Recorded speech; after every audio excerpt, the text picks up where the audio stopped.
Welcome to the NFL Stacking to Win It podcast. I'm Jason Gilbo, Jake Gilbo 11. With me is Justin Elick at Big Italy 42. Taking a look at some stacks for week 2. And obviously, I think we'll jump the gun here in your top one. Giants for Saints. No surprise here, but it's obviously one I think it's like a mandatory stack. Yeah, I mean, if you're making more than one lineup in a GPP, you better have yourself some Giants stacks right there, because we saw, obviously, the Raiders didn't, from a fantasy perspective, didn't pay off in a huge way. Overall, they had a monster game, but this is a Saints defense that is just horrible. Team total 28.25. That's higher than any total we saw last week. It's one of the biggest on the slate again here. Odell Beckham should easily have his way with this defense. We saw Eli Manning last week. Was efficient, only had, I think, 227 passing yards, but 3 touchdowns. He's got his old favorite receiver back in Victor Cruz.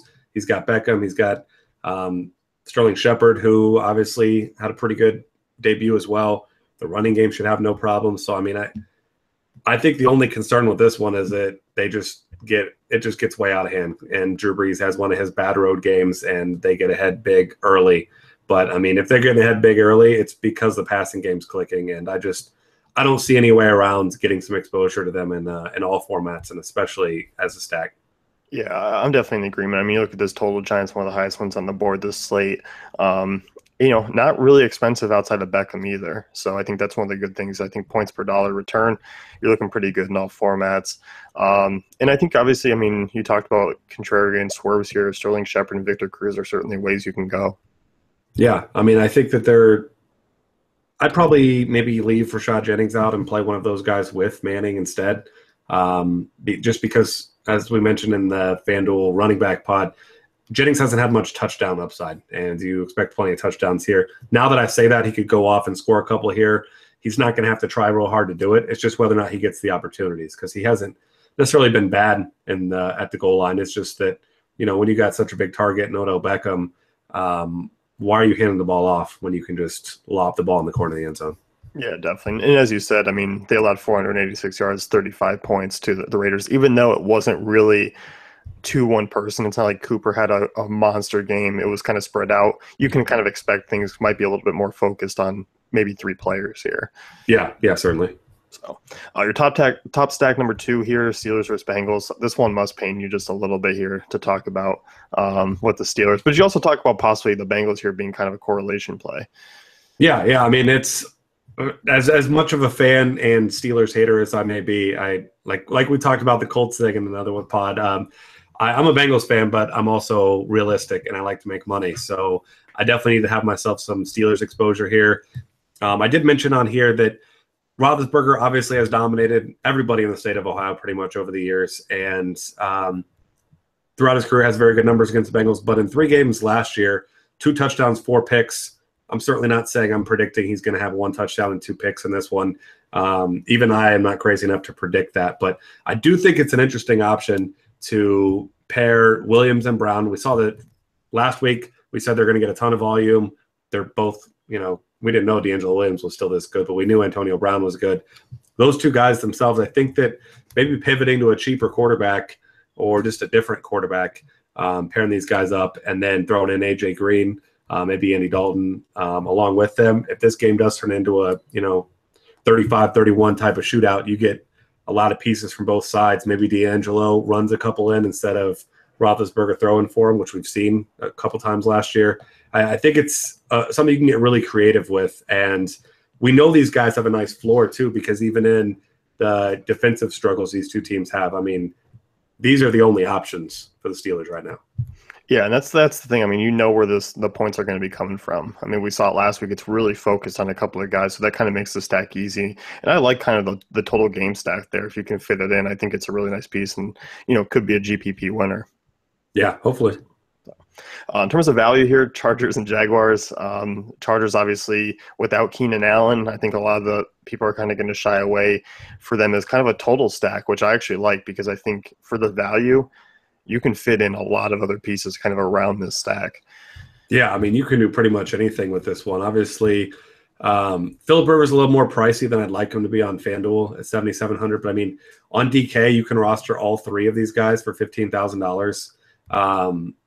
Like we said, get whoever you want with that stack. And Danny Woodhead, we saw his tremendous floor last week. He's a guy who is going to just by default see 8+ targets in this game. He's efficient with his short passes as well. He gets a ton of red zone looks. Travis Benjamin, we've seen he can be a deep threat. Haven't really seen it in San Diego yet, but obviously been one game. Someone has to catch passes for this offense because we know Philip Rivers loves to throw the ball. They're favored in this one. I don't really know why. They do have a 25-point team total. I think that they're going to score points, but I think Jacksonville will as well. So they're going to need to keep pace, and running the ball with Melvin Gordon is not going to help them keep pace here. So I think they need to air it out, and I wouldn't be surprised to see both these guys see 10+ targets. Yeah, I'm definitely in agreement. I think you look at this game and how we kind of projected to play out, really going to be back and forth, or you could even see San Diego having a chase from behind, because I do think Jacksonville will put up some points as well.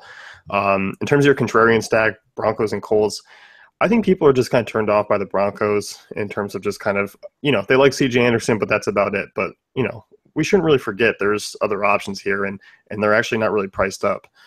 Yeah, I mean, this is a stack that I really like. Kind of similar to the Houston thing last week where, they weren't going to have a lot of ownership, mostly because it's kind of a inexperienced quarterback, I guess, even more so this week with Trevor Siemian. But you and I talked about it on the other pod for a couple minutes that, I don't think Siemian looked bad. I think he was a guy who was in a tough spot in his first ever matchup. He made a couple tough plays, but I think one of the picks was tipped at the line and intercepted by a lineman. Those are the kind of mistakes you're going to make as a young quarterback, and you got to learn from that. You're not going to get penalized a ton for these turnovers here. Obviously, a couple negative points here and there. You don't expect him to be perfect, especially at 5,200 on DK. If he throws 2 touchdowns and 2 picks, and those touchdowns go to your guys, Demaryius Thomas, or short pass to CJ Anderson, he's going to crush that salary. He's a guy that's pretty much like Dak Prescott priced from last week, except no one's going to be talking about him really. And this is a dream matchup against the Colts secondary that's missing just about every key piece. So I do think, assuming that Demaryius Thomas is healthy, this is a stack that's cheap, it's contrarian, and I think it could, aside from CJ Anderson, he's not contrarian necessarily, but I think it could put up big numbers, and I don't think anybody's really on it. Yeah, definitely. And he's probably not going to be contrarian, but within a stack, I think that's where you're kind of making him be a little bit more contrarian, because I don't think people are going to play him with these guys alone. He's just more kind of that standoff play. And if, Thomas does sit for some whatever reason, if they feel like they can rest him, Emmanuel Sanders, does this knock down the stack a little bit for you? You just feel just as confident? If Thomas sits? Yeah. I do prefer Thomas to Sanders, but obviously it kind of makes it an easy decision between the two because, I think production-wise, they're similar players. I think Thomas is a significantly better wide receiver. He's bigger, he's faster, all those things. So I would much prefer to have Thomas, but I'm definitely not coming off this stack if he doesn't play. It'll just save me the potential heartache of playing, Demaryius Thomas. You've seen those games where he ends up with 130, 140 yards, and Sanders has 6 catches, but 2 of them are for touchdowns. So you certainly could pivot to Sanders, but if Thomas is out, I'm definitely fine with that still. Yeah, no, I definitely agree. So let's wrap things up with the stacking to win it for week 2. Be sure to check out DaveFantasyCafe.com for all the great tools and content.